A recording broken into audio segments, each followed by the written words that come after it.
बिस्मिल्लाहिर्रहमानिर्रहीम। मफ़हूम हदीस है कि आप सल्लल्लाहु अलैहि वसल्लम ने ये नमाज अपने चचा हज़रत अब्बास रज़ी अल्लाह तआला अन्हु को बतलाई। आपने फरमाया इस नमाज से तुम्हारे अगले पिछले नए पुराने ज़ाहिर पोशीदा जो हैं वो तमाम गुनाह जो है वो माफ़ हो जाते हैं। इस नमाज को जो है वो रोज़ाना पढ़ो अगर हो सके तो, वरना हफ्ते में एक दफ़ा पढ़ लो। अगर वो भी नहीं पढ़ सकते तो कम से कम महीने में एक दफ़ा पढ़ लो।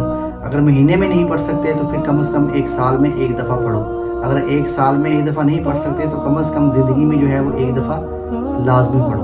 तो भाइयों दोस्तों, आगे रमज़ान मुबारक का आखिरी इशरा आ रहा है, उसकी ताक रातों में जो है वो आप रूटीन बनाएं कि हर ताक रात में जो है वो एक दफ़ा सलात व तस्बीह ज़रूर पढ़ेंगे। इसका भाइयों दोस्तों फ़ायदा ये है कि अल्लाह ताला तमाम गुनाहों को जो है वो माफ़ फरमा देते हैं, चाहे छोटे हों, चाहे बड़े हों, चाहे ज़ाहिर हों, चाहे पोशीदा हों, चाहे नए हों, चाहे पुराने हों।